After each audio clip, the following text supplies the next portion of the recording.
Welcome to T-SAT. పోటీ పరీక్షలకి prepare అవుతున్న అభ్యర్థుల కోసం టీశాట్ వారు అందిస్తున్న శిక్షణా తరగతుల్లో భాగంగా ప్యూర్ మ్యాథ్స్ అనే విషయంలోంచి మనము రేఖాగణితం జామెట్రీ అనే చాప్టర్ని డిస్కస్ చేస్తున్నాం. సో గత 2 క్లాసుల్లో మనము సమాంతర రేఖలు, కోణాలు మరియు కోణాల యొక్క రకాల గురించి డిస్కస్ చేసాం. ఈ చాప్టర్లో మనము బహుభుజుల గురించి మాట్లాడదాం. సో బహుభుజి అంటే ఏంటి? What is the mean by polygon? దీన్ని ఇంగ్లీష్లో పాలిగాన్ అంటారు. పాలిగాన్, బహుభుజి అని అంటాం. సో బహుభుజి అని అంటే 3 లేదంటే అంతకంటే ఎక్కువ. సార్ 3 ఎందుకు అని అంటే 2 తీసుకుంటే అది బహుభుజిగా ఏర్పడదు, కాబట్టి మినిమం 3 ఉండాలి. ఏంటి సార్ 3 అంటే 3 రేఖాఖండాల చేత. సో ఏదైనా 3 రేఖాఖండాల చేత ఏర్పడిన సరళ సంవృత పటాన్ని బహుభుజి అని అంటాం. ఎలాంటి పటాన్ని? సరళ అంటే సింపుల్, సంవృత. సో సంవృత అంటే అర్థం మూయబడింది అని అర్థం. సంవృత అంటే క్లోజ్డ్ ఫిగర్, గ్యాప్ ఉండదు. ఫర్ ఎగ్జాంపుల్ నేను 3 రేఖాఖండాలు తీసుకొని ఇలా గ్యాప్ ఇచ్చాను అనుకోండి. సో ఇదేమవుద్ది, లోపలికి ఎంటర్ అవ్వచ్చు, గ్యాప్ ఉంది. సో ఇది బహుభుజి కాదు. సో అది క్లోజ్ చేయబడి ఉండాలి, దాన్ని బహుభుజిగా మనం పేర్కొంటాం. సో సరళ సంవృత జ్యామితి నిర్మాణాన్ని మనము ఏమంటారంటే బహుభుజి అని అంటాం. రైట్. సో ఈ బహుభుజి యొక్క నిర్మాణాన్ని కనుక మనం గమనిస్తే, సో బహుభుజిలో ఫర్ ఎగ్జాంపుల్ నేను ట్రయాంగిల్ ఎగ్జాంపుల్ తీసుకుంటున్నాను. సో ఏ, ఇది బి, ఇది సి. సో ఏ, బి, సిలు శీర్షాలు అని అంటాం. శీర్షాలు అని అంటాం. ఆ శీర్షాల వద్ద ఏబి, ఏసి, బీసీ అనే భుజాలు ఏర్పడ్డాయి. కాబట్టి ఏబి భుజము, బీసీ భుజము, సిఏ భుజము, ఇవి భుజాలు ఏర్పడ్డాయి. ఏబి, బీసీ, సిఏ అనే భుజాలు ఏర్పడ్డాయి. ఈ భుజాల మధ్య ఏ అనే శీర్షం వద్ద ఒక కోణం ఏర్పడింది, యాంగిల్ ఏ. బి అనే శీర్షం వద్ద మరొక కోణం ఏర్పడింది, యాంగిల్ బి. సి అనే శీర్షం వద్ద 3వ కోణం ఏర్పడింది, యాంగిల్ సి అవుతుంది. కాబట్టి ఇందులో మనకేమున్నాయి? Angle A, angle B, angle C అనే కోణాలు ఉన్నాయి. Okay, very nice. కోణాలు ఏర్పడ్డాయి. ఓకే. అండ్ కోణాలు ఈ బహుభుజి లోపలనే కాకుండా బయట కూడా ఏర్పడతాయి. అంటే కొంతమంది అభ్యర్థులు ఏమనుకుంటారంటే బయట అంటే ఇలా బయట వైపు మొత్తం తీసుకోవడానికి ప్రయత్నం చేస్తారు. అలా తీసుకోకూడదు. సో బయట వైపు కోణం ఏర్పడము అంటే త్రిభుజంలో ఏదైనా ఒక భుజాన్ని పొడిగించాలి. ఇప్పుడు బీసీని పొడిగించగా బయటి వైపు ఏర్పడిన కోణం. రైట్. నెక్స్ట్ ఇదా సిఏని పొడిగించా బయటి వైపు ఏర్పడిన కోణం. ఇలా ఏబీని పొడిగించా బి వద్ద ఏర్పడిన బయటి వైపు ఏర్పడిన కోణం. ఇలా ఏదైనా ఒక బహుభుజిలో ఒక భుజాన్ని పొడిగించగా దాని ఆసన్న భుజంతో ఏర్పరిచే కోణము ఇగో this one. Right, this one and this one. So ఈ కోణాన్ని ఏమంటారు అని అంటే బాహ్య కోణము అని అంటాం. ఎక్స్టీరియర్ యాంగిల్ ఏమంటారండి? బాహ్య కోణము అని అంటాం. చూడండి, సి అనే శీర్షం వద్ద ఏర్పడిన కోణాలు, ఒకటి అంతర్కోణము, రెండోది బాహ్య కోణము. ఈ రెండు కూడా బీసీ అనే సరళ రేఖపై ఉన్నాయి. అంటే అర్థం ఇక్కడ ఏర్పడిన 2 కోణాల యొక్క మొత్తము 180 డిగ్రీలు. అంటే ఏదైనా ఒక శీర్షం వద్ద ఏర్పడిన అంతర మరియు బాహ్య కోణాల యొక్క మొత్తం 180 డిగ్రీలు. అంతర మరియు బాహ్య కోణాల యొక్క మొత్తం 180 డిగ్రీలు. అంతర మరియు బాహ్య కోణాల మొత్తం 180 డిగ్రీలు. అంటే ఈ ట్రయాంగిల్లో, దీని పేరు ట్రయాంగిల్ అంటాం, త్రిభుజం అంటాం. ఈ త్రిభుజంలో 3 శీర్షాలు ఉన్నాయి. 3 శీర్షాల వద్ద 3 అంతర్కోణాలు ఏర్పడ్డాయి, 3 బాహ్య కోణాలు ఏర్పడ్డాయి. ఏర్పడ్డ 3 అంతర 3 బాహ్య కోణాల యొక్క మొత్తము 3 అంతర ప్లస్ 3 బాహ్య కోణాల యొక్క మొత్తము 180 180 180 540 డిగ్రీస్గా మనం చూస్తాం.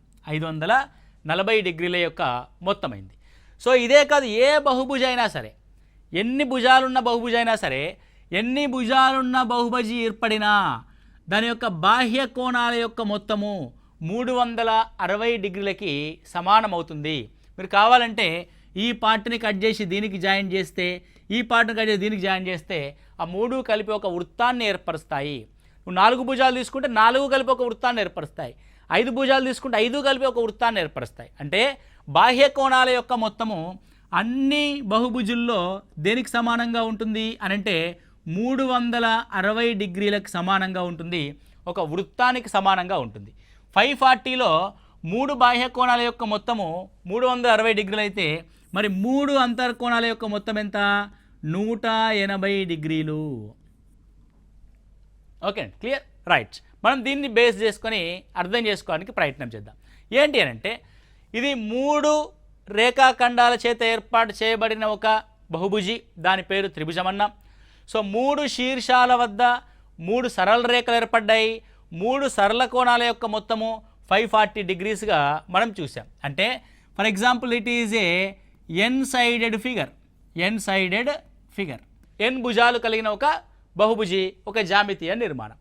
అందులో ఎన్ 180 డిగ్రీస్తో అంటే ఒక్కొక్క భుజం వద్ద అంటే ఒక్కొక్క భుజంతో ఒక్కొక్క శీర్షం ఏర్పడుతుంది కాబట్టి ప్రతి శీర్షం వద్ద 180 డిగ్రీల చేత అంతర మరియు బాహ్య కోణాల యొక్క మొత్తం అయితే ఏర్పడుతుంది.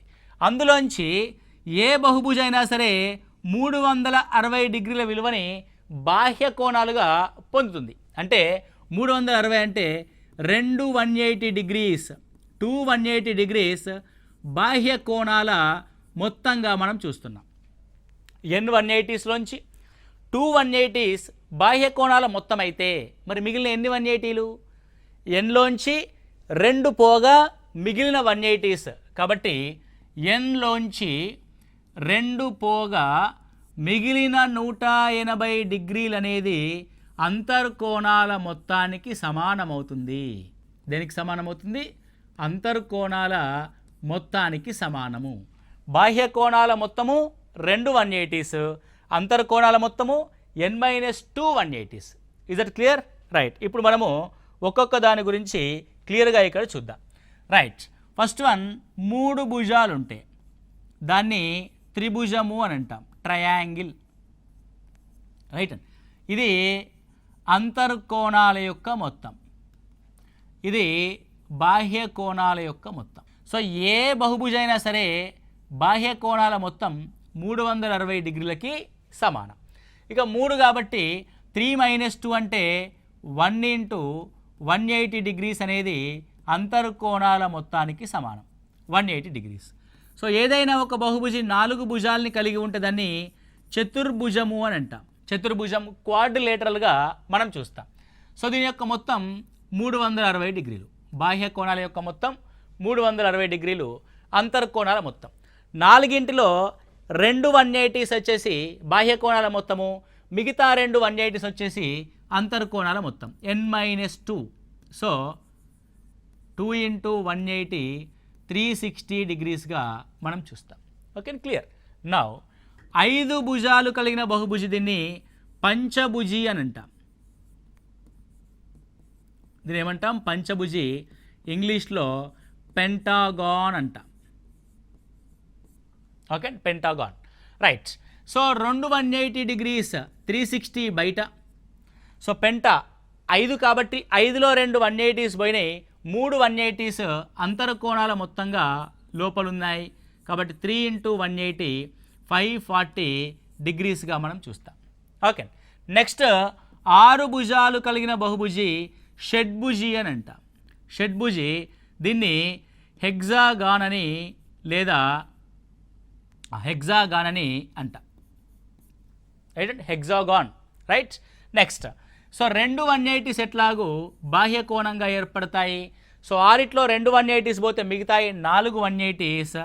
4 × 180 degrees is equal to 720 degrees, 720 డిగ్రీలు.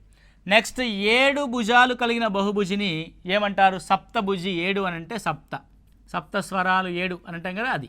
సో దీన్ని హెప్టాగాన్ అని అంటాం, లేదంటే సెప్టాగాన్ అని అంటారు. సో సప్తభుజి, సెప్టాగాన్ లేదా హెప్టాగాన్. 360 డిగ్రీలు యాజ్ యూజువల్గా బాహ్య కోణాల యొక్క మొత్తము, అంతర్కోణాల మొత్తం వచ్చేసి 5 × 180 డిగ్రీస్, 18 5 900 డిగ్రీస్గా మనం దీన్ని చూస్తాం. ఓకే అండి, it is septagon. Right. Next one 8. దీన్ని అష్టభుజిగా పేర్కొంటాం. అష్టభుజిని ఆక్టాగాన్ అని అంటారు ఇంగ్లీష్లో, ఆక్టాగాన్. సో బాహ్య కోణాల యొక్క మొత్తము 360. ఇది వచ్చేసి 6 × 180 డిగ్రీస్. ఓకే, సో 6 × 180 డిగ్రీస్ అంటే it is 1080 degrees. So what is the value? 1080 degrees. ఇక్కడ పక్కన రాస్తా. సో 9 భుజాలు ఉంటే దాన్ని నవభుజి అని అంటాం. నవభుజి నోనాగాన్గా పేర్కొంటాం. 360 డిగ్రీస్ ఎలాగూ బాహ్య కోణాల యొక్క మొత్తము. సో 7 × 180 డిగ్రీస్గా మనం చూస్తే 0, 756, 7 1260 డిగ్రీస్ అనేది అంతర్కోణాల యొక్క మొత్తం అవుతుంది. సో 10 భుజాలు కనుక కలిగి ఉంటే దాన్ని దశభుజి అని అంటాము. దీన్ని డెకాగాన్గా మనం పేర్కొంటాం. It is called decagon. 360 degrees బాహ్య కోణాల మొత్తము, 8 × 180 డిగ్రీస్ అంతర్కోణాల మొత్తము 1440 డిగ్రీస్గా మనము పేర్కొంటాం. ఒకవేళ 11 భుజాలుంటే, ఇక 12 భుజాలుంటే, 13 భుజాలుంటే వాటిని మీరు చేయండి. ఇలా 10 తర్వాత ఎన్ని భుజాలుంటే దాన్ని అన్ని భుజాల గాన్గా పిలుస్తాం. That is called n gon. For example 12 భుజాలుంటే దాన్ని 12 గాన్ అంటాం. 13 భుజాలుంటే 13 గాన్ అంటాం. 100 భుజాలుంటే 100 గాన్ అని పిలుస్తాం. అంటే 10 వరకు మాత్రమే మనకి స్పెసిఫిక్ నామిక్లేచర్ అనేది ఉంది. ఆ తర్వాత ఎన్ని భుజాలు ఉన్న దాన్ని ఎన్ గాన్గా పేర్కొనడం జరుగుద్ది. ఇది అంతర్కోణాల మొత్తము, ఇది బాహ్య కోణాల యొక్క మొత్తం. రైట్. ఒక్కసారి రైట్, ఎన్ భుజాలు కలిగిన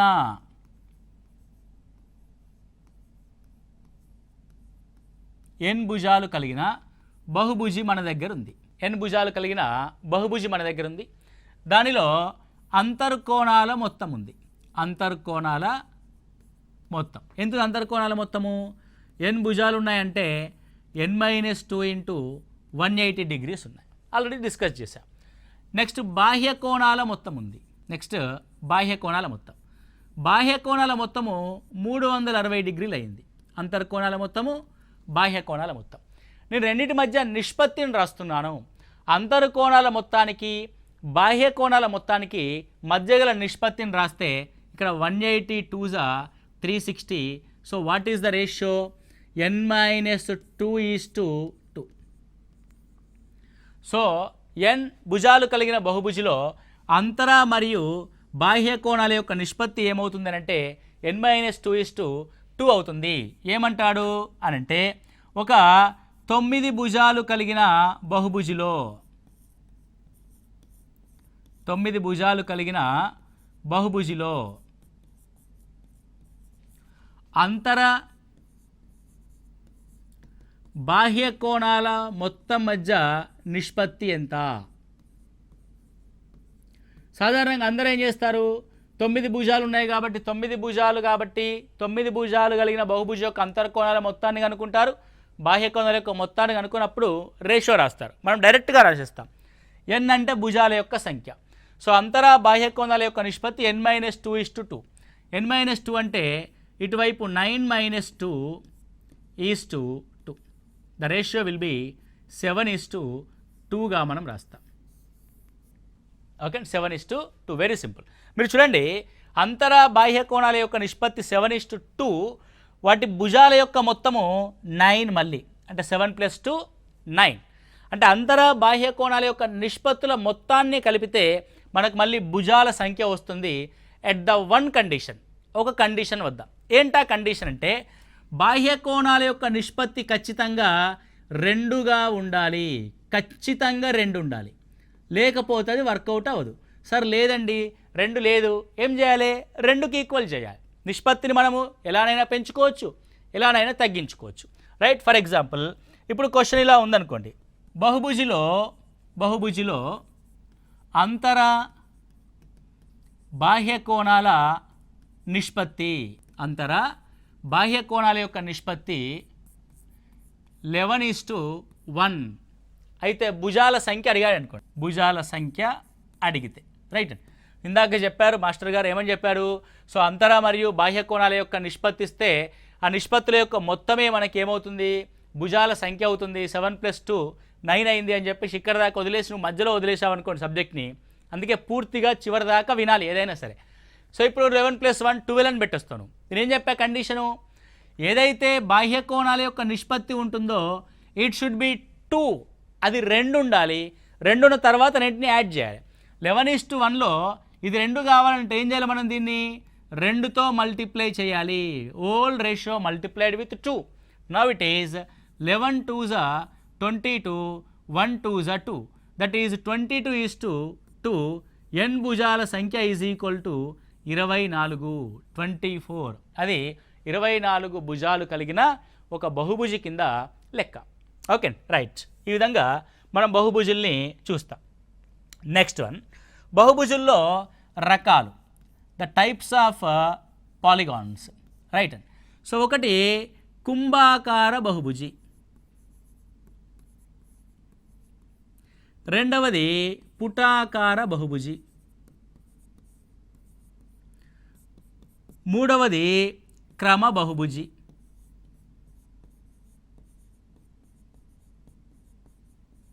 రైట్.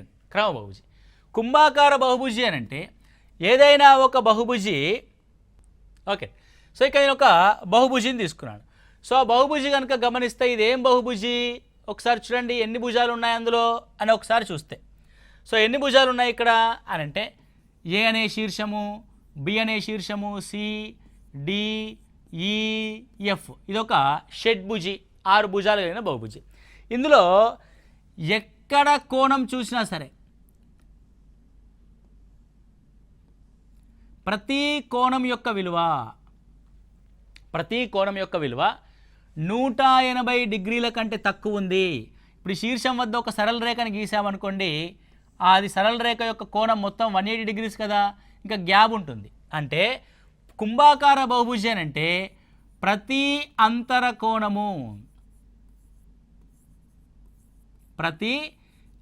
కోణము లెస్ దెన్ 180 డిగ్రీస్ ఉంటుంది.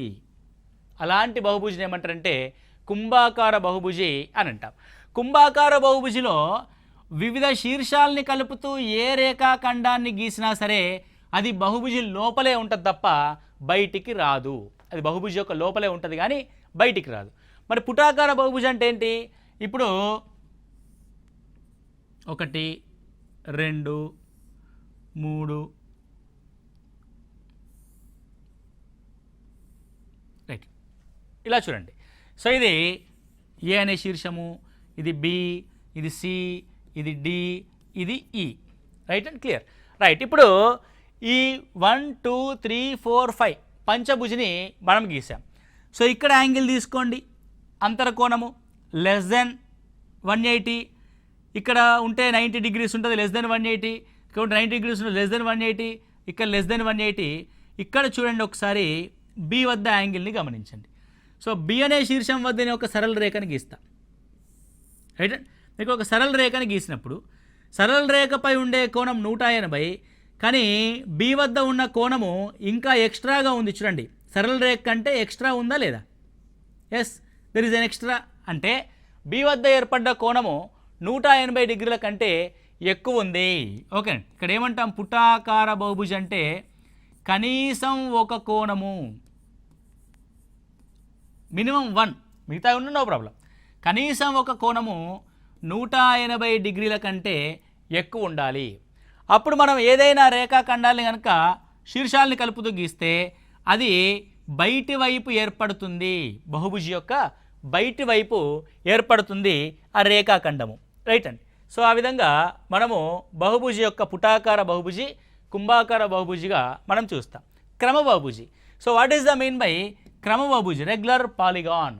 క్రమ బహుభుజి అయితే ఏ బహుభుజిలోనైతే భుజాలు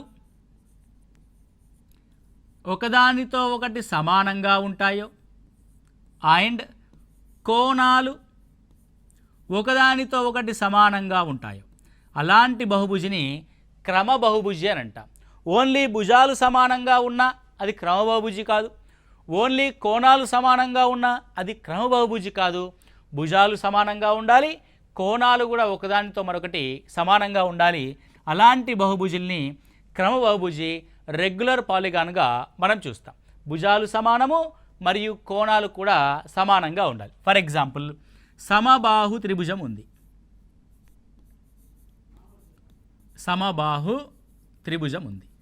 సో సమబాహు త్రిభుజంలో భుజాలు సమానము మరియు కోణాలు సమానం. 60 డిగ్రీలు 60 డిగ్రీలు 60 డిగ్రీలు కోణాలుగా ఉంటుంది. అండ్ ప్రతి భుజం యొక్క కొలత సమానంగా ఉంటుంది. అండ్ ఇంకొక ఎగ్జాంపుల్ తీసుకుంటే చతురస్రం, స్క్వేర్. ఓకే, చతురస్రంలో కూడా ప్రతి కోణము 90 డిగ్రీలు 90 డిగ్రీలు 90 డిగ్రీలు ఉంటుంది మరియు ప్రతి భుజం కూడా సమానంగా ఉంటుంది. వీటిని క్రమబహుభుజి యొక్క ఉదాహరణలుగా మనం సమబాహు త్రిభుజం మరియు చతురస్రాన్ని చూస్తాము. ఇది బహుభుజిలో ఉండే కోణాలు మరియు వాటి యొక్క రకాలు. సరే, బహుభుజిలో కోణాలు కాకుండా ఇంకేమీ ఉండవా అని ఒకసారి చూస్తే, ఇప్పుడు ఫర్ ఎగ్జాంపుల్ నేను ఒక బహుభుజిని తీసుకుంటాను. ఇది ఒక బహుభుజి. సో బహుభుజిలో ఇది ఏ, ఇది బి, ఇది సి, ఇది డి, ఈ, ఎఫ్ అనే 6 శీర్షాలు కలిగిన ఒక షడ్భుజి దీని యొక్క పేరు.